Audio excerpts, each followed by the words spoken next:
And it's funny that we mention it now because you know what I said when they formed, when they had Kawhi Leonard and Paul George? I said, if they can't win with these two, this franchise cursed. Well, guess what? This franchise is cursed. I'm like, the only way they can't win a title with this team is if they're just hurt the entire time. And like clockwork, what happened? They fell apart. I swear to God. So the Clippers proved to me that they're cursed. Paul George proved to me that he can't win a title and won't win a title. And it also proved to me that the Clippers continue to be stupid. They traded away SGA and every single first-round pick in the next, 40 years to get Paul George. No lie. This is what it cost you.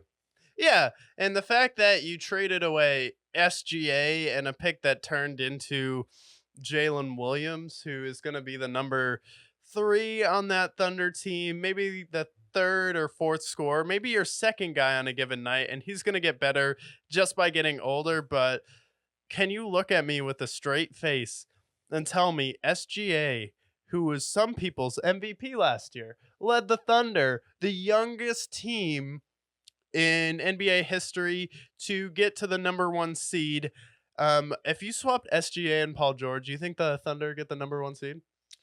No. If you swap SGA and Paul George, say on the Clippers last year, and then you don't have to go out and get someone as expensive as James Harden to be your facilitator there, do you think the Clippers are better last year with SGA instead of Paul George? Absolutely.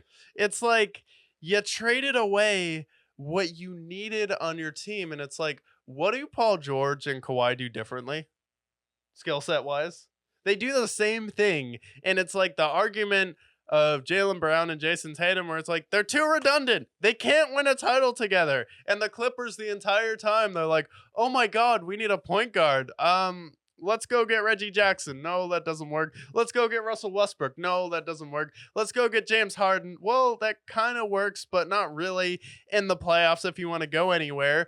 You already had the better fit on your team for Kawhi Leonard, because the entire time you're screaming about how you need a point guard, and then you can fill in what Paul George does defensively and at least 3-point wise, and then you have a number 1 scorer on your team who can carry you without Kawhi Leonard, and also an MVP candidate and someone who can be your rock when Kawhi is out there getting injured. And it's not his fault that he gets injured all the time. It's not his fault that he's so fragile, but that's just the reality of your team, and you brought in another guy who is fragile.